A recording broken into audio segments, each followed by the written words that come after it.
Greetings and salutations. My wonderful, magnificent science fiction epic comic book.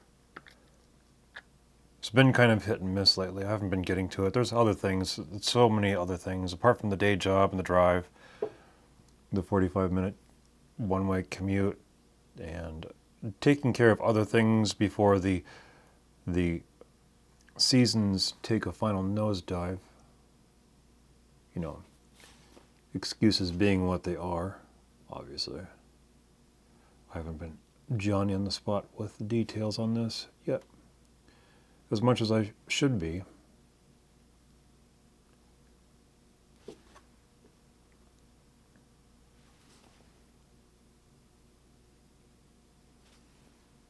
But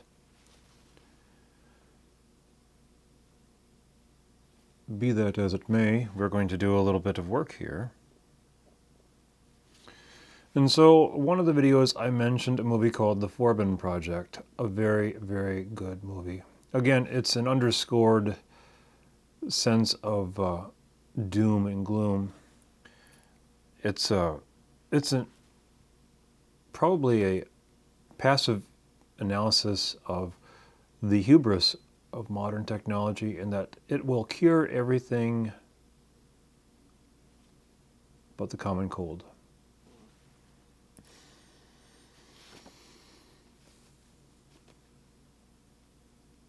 And the whole concept of a doomsday device, another classic of classics, Dr. Strange Love, and how I learned to stop fearing and love the bomb, or something like that. I don't have it at the top of my head, you know. It was talking about a doomsday machine as well. And then, of course, Skynet. And there are scores of other movies where there is an implied or an expressed doomsday machine. Some kind of externalized force which is going to go away, bug. The freezing weather's coming for you, buddy. You better pack your bags and go away.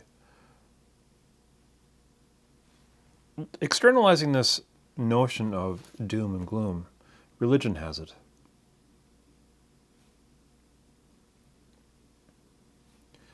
Where some evil, some force that's beyond our control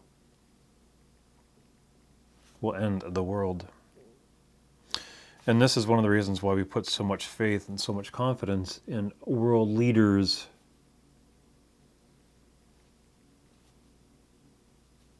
to make things right. And that's understandable. I mean, geopolitics being what it is, you know, what's the farmer in Iowa going to have as a say to what's going to happen in Czechoslovakia? Oh, wait a minute. Is Czechoslovakia even a country anymore?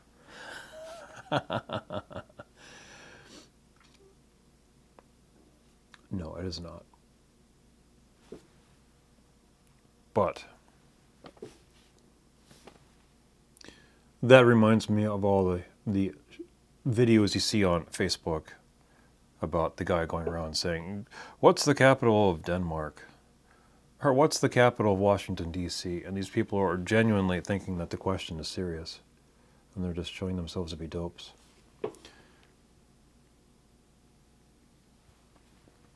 But that right there is the biggest indication. So you use fiction to externalize this overall doom and gloom, this dread, this big monster that's going to come out of the woodwork and destroy everything. The monster in the closet, the monster under the bed. It's as old as children's nightmares. But if you look at it in this modern day and age, if governments are creating these doomsday weapons, who really is at fault? Is the politicians? Well, you can probably get away with saying, yeah, it's the politicians that are causing these horrible things to happen.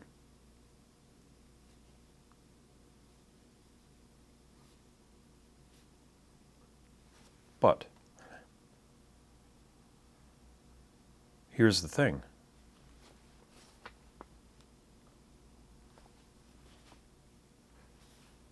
Most of the nations on Earth that are capable of destroying the world are industrialized first world nations. And if you look at these industrialized first world nations, unless the power in charge of making these machines, these weapons, and putting the generals in line of succession to be able to have command over these things, line of succession, well, you know, it insinuates kings, queens, knighthoods, an aristocracy. But really, if you think about it, that seems relatively accurate. You look at the upbringing of your favorite politician. Somewhere along the line, there's a path of influence.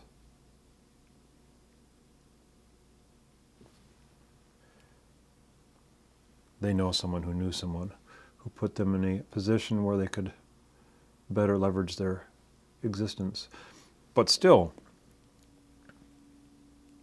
the biggest thing to ask is these first world nations who are fully capable of destroying the world 10 times over again, who put these people in power?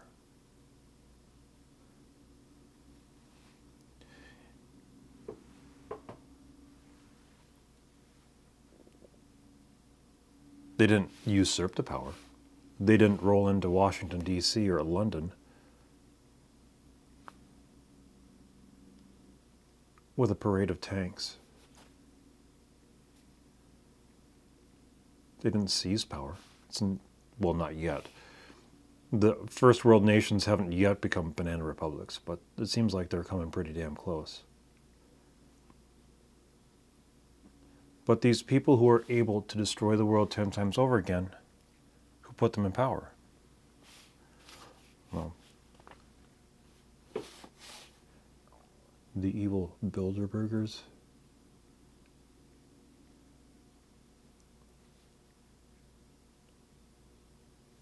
And that's, you know,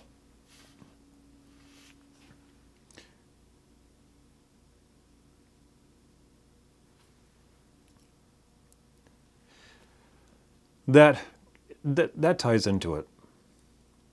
The conspiracy theories and all that. And some of it could actually have some merit, some truth, but it's still externalizing the responsibility for ending the world.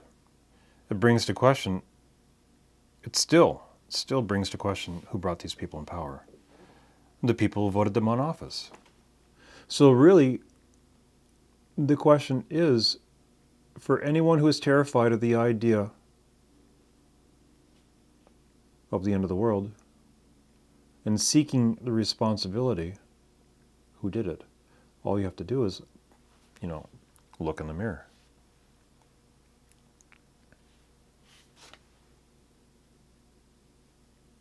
Because unless the leaders of the world today, who are going to more than likely cause catastrophic damage to the world for the greater good, there's that thing right there, for the greater good. Unless they've seized power, then they were voted into office. Well, they lied, they cheated, they stole. They told us one thing and they're doing another thing, but that's only a good enough excuse for the ignorant in a world that didn't have things like the internet. It's like certain parents in certain schools protesting certain things that the school boards are doing, certain policies in these schools that are happening. Well, you know, more often than not, these school boards are voted by the people in the location, in the township, or in the county or whatnot. And even in those areas where school boards are appointed, usually the apparatus that appoints these school boards, they're voted into office. So certain individuals who are outraged about what schools are doing, all they have to do is look in the mirror because you voted for that. And if you didn't vote for that, well,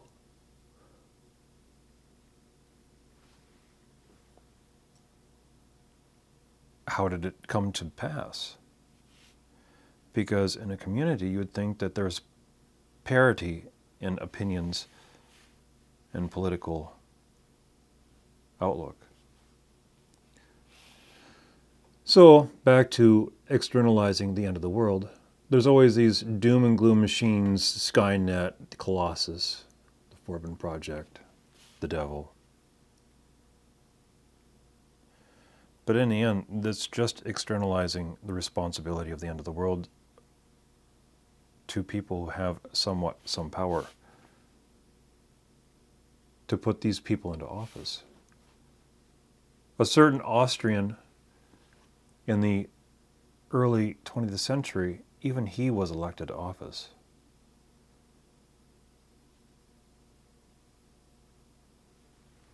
And look what he did.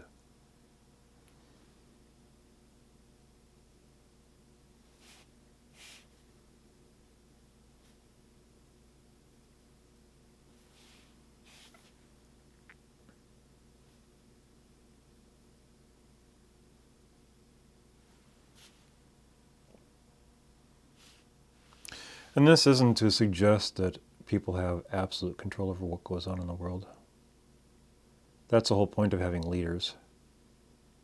So that people can move on with their lives and take care of their children and work their jobs or their careers and take care of their households. And let all this pedantic bullshit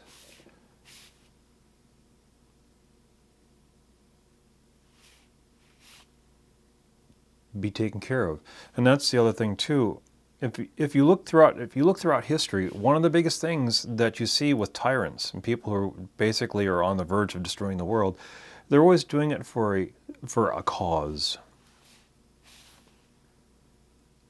And usually it's to rehabilitate.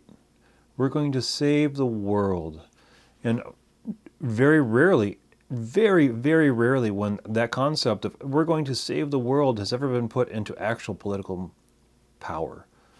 Has it ever, ever created anything good?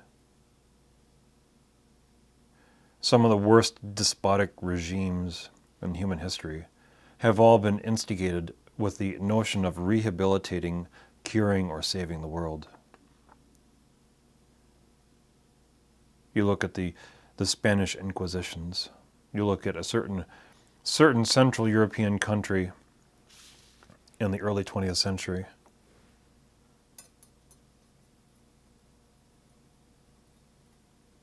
That same country that developed a certain political system that was to take over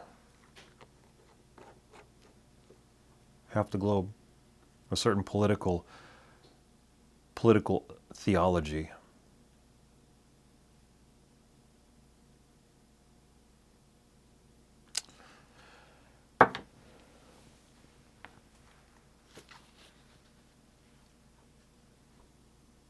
So people should be careful about selecting politicians who are out to save the world, because more often than not, historically speaking, this does not work well. Not much here. Getting there. This is page 4.